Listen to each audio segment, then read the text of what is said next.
जाने टी20 world cup के लिए चुने गए 15 खिलाड़ियों का नाम और पिछले एक साल का प्रदर्शन रिकॉर्ड। भारतीय क्रिकेट कंट्रोल बोर्ड ने टी20 वर्ल्ड कप के लिए टीम इंडिया की घोषणा कर दी है। 15 सदस्यीय टीम में 4 बल्लेबाज, 2 विकेटकीपर, 4 ऑलराउंडर, 1 स्पिनर और 4 तेज गेंदबाजों को शामिल किया गया है।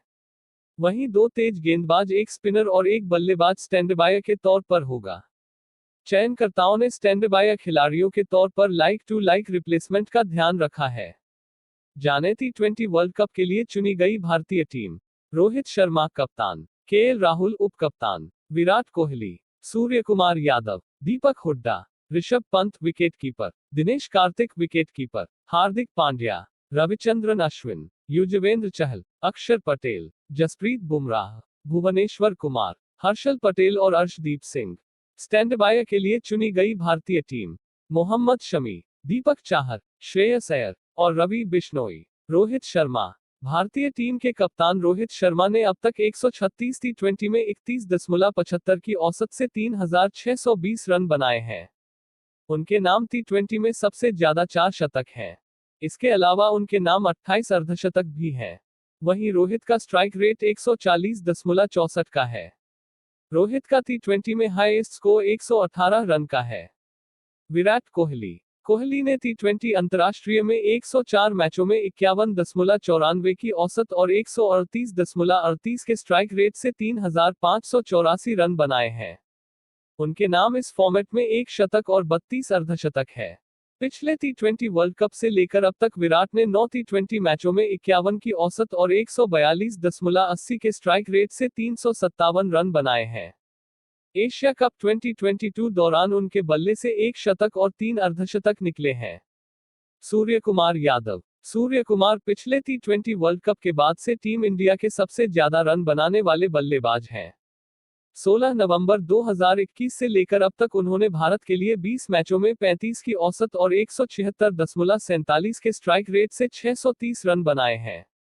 इस दौरान उन्होंने 1 शतक और 4 अर्धशतक लगाए हैं। साथ ही 2 बार शून्य पर भी आउट हुए हैं। सूर्या ने अब तक 28 टी20 अंतर्राष्ट्रीय में 36.86 की औसत और 173.29 के स्ट्राइक रेट से 811 रन बनाए हैं। उनके नाम 1 शतक और 6 अर्धशतक हैं।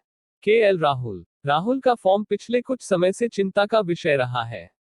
राहुल के नाम 61 टी20 में 39.26 की औसत और 140.92 के स्ट्राइक रेट से 1963 रन है। उनके नाम इस फॉर्मेट में 2 शतक और 17 अर्धशतक हैं। पिछले टी20 वर्ल्ड कप के बाद से अब तक राहुल ने भारत के लिए सिर्फ 7 टी20 खेले हैं और 30.28 की औसत और 123.97 के स्ट्राइक रेट से 212 रन बनाए हैं। एशिया कप 2022 दौरान उनके बल्ले से सिर्फ 2 अर्धशतक निकले हैं। ऋषभ पंत का फॉर्म टी20 फॉर्मेट में कुछ खास नहीं रहा है।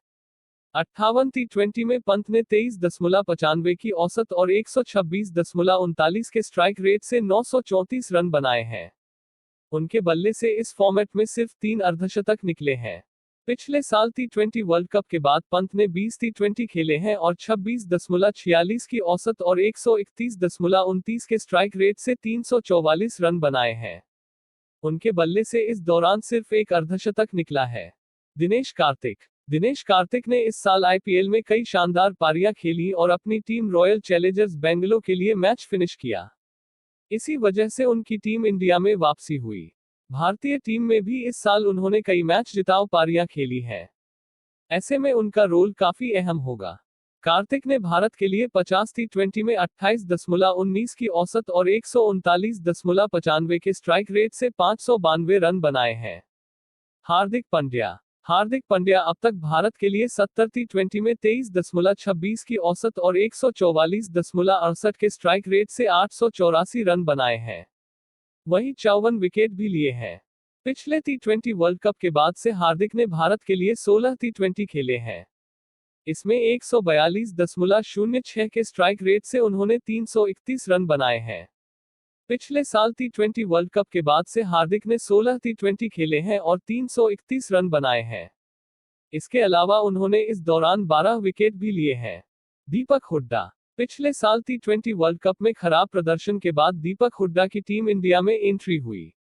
इसके बाद से उन्होंने कई अहम पारियां खेली हैं। दीपक ने अब तक 12 टी20 अंतर्राष्ट्रीय में 41.86 की औसत और 155.85 के स्ट्राइक रेट से 293 रन बनाए हैं। इसमें एक शतक शामिल है। रविचंद्रन अश्विन ने पिछले साल टी20 वर्ल्ड कप के लिए आश्चर्यजनक रूप से टीम इंडिया में वापसी की थी। अश्विन मिडिल के ओवर्स में रन रोकने और विकेट निकालने में माहिर हैं। इसके अलावा लोअर ऑर्डर में अश्विन रन भी बना सकते हैं। अब तक 56 टी20 अंतर्राष्ट्रीय में अश्विन ने 32.2 की औसत और 116.67 के स्ट्राइक रेट से 161 रन बनाए हैं। इसके अलावा 66 विकेट भी लिए हैं। 8 रन देकर 4 विकेट उनकी सर्वश्रेष्ठ गेंदबाजी है। पिछले साल टी20 वर्ल्ड कप के बाद से अश्विन ने 7 टी20 अंतर्राष्ट्रीय खेले हैं और 8 विकेट लिए हैं। इस दौरान उनका इकोनॉमी रेट 6.46 का रहा है। अक्षर टीम इंडिया के लिए काफी अहम रहने वाले हैं। अक्षर आखिरी ओवरों में बड़े हिट लगाने में माहिर हैं। अक्षर ने अब तक 26 टी20 में 137.38 के स्ट्राइक रेट से 147 रन बनाए हैं। इसके अलावा 21 विकेट भी लिए हैं। 9 रन देकर 3 विकेट उनकी सर्वश्रेष्ठ गेंदबाजी है। अक्षर का इकोनॉमी रेट भी केवल 7.27 का है। पिछले साल टी20 वर्ल्ड कप के बाद से अक्षर ने 14 टी20 खेले हैं और 12 विकेट चटकाए हैं। युजवेंद्र चहल पिछले साल टी20 वर्ल्ड कप में भारतीय टीम को लेग स्पिनर की कमी खली थी। इस साल टीम इंडिया वही गलती न दोहराते हुए चहल को स्क्वाड में शामिल किया है। चहल ने अब तक 66 टी20 में भारत के लिए 83 विकेट लिए हैं। पिछले साल टी20 वर्ल्ड कप के बाद से वह लगातार टीम इंडिया का हिस्सा रहे हैं और 17 मैचों में 20 विकेट लिए हैं। पिछले एक साल में वह इस फॉर्मेट में सबसे ज्यादा विकेट लेने वाले टॉप 5 गेंदबाजों में शामिल हैं। चहल चतुराई भरी गेंदबाजी के लिए जाने जाते हैं और ऑस्ट्रेलिया में उनका रोल काफी महत्वपूर्ण होगा। जसप्रीत बुमराह अपनी मौजूदा फॉर्म के चलते बुमराह इस वक्त बेहद घातक गेंदबाज साबित हो रहे हैं। अब तक 58 टी20 में बुमराह ने 69 विकेट लिए हैं। उनका इकोनॉमी रेट 7 से भी कम है। 11 रन देकर 3 विकेट इस फॉर्मेट में उनकी सर्वश्रेष्ठ गेंदबाजी है। बुमराह ने पिछले साल टी20 वर्ल्ड कप के बाद से सिर्फ 3 वनडे खेले हैं और 3 विकेट चटकाए हैं। वह ऑस्ट्रेलिया की फास्ट बॉलिंग के लिए मददगार पिच पर कहर बरसा सकते हैं। भुवनेश्वर कुमार पिछले साल टी20 वर्ल्ड कप से लेकर अब तक भारत के लिए इस फॉर्मेट में सबसे ज्यादा विकेट लेने वाले गेंदबाज रहे हैं। उन्होंने इस दौरान 25 टी20 मैचों में 34 विकेट चटकाए हैं। उनका इकोनॉमी रेट 6.74 का रहा है। भुवी ने अब तक ओवरऑल 77 टी20 अंतर्राष्ट्रीय में 84 विकेट चटकाए हैं। 4 रन देकर 5 विकेट उनकी सर्वश्रेष्ठ गेंदबाजी है। ऑस्ट्रेलिया में भुवनेश्वर कुमार भारत के लिए स्विंग बॉलर की भूमिका निभाएंगे।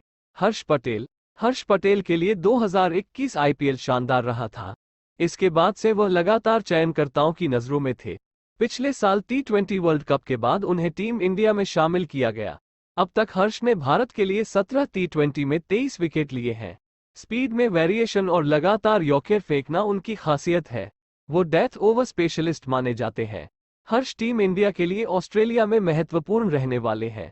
अर्शदीप टीम इंडिया में मौजूद बाएं हाथ के एकमात्र तेज गेंदबाज हैं। वह भी डेथ ओवर स्पेशलिस्ट माने जाते हैं। एशिया कप में पाकिस्तान और श्रीलंका के खिलाफ उन्होंने 20वें ओवर में घातक गेंदबाजी की थी। हालांकि टीम इंडिया यह दोनों मैच नहीं जीत पाई थी, लेकिन अर्शदीप ने दिखा दिया था कि वह लगातार यॉर्कर मारने में समर्थ है। अर्शदीप ने अब तक टीम इंडिया के लिए 11 टी20 खेले हैं और 14 विकेट लिए हैं। उनका इकोनॉमी रेट 7.39 का रहा है। ऐसी क्रिकेट से जुड़ी लेटेस्ट खबरें जानने के लिए इस चैनल को लाइक और सब्सक्राइब करें।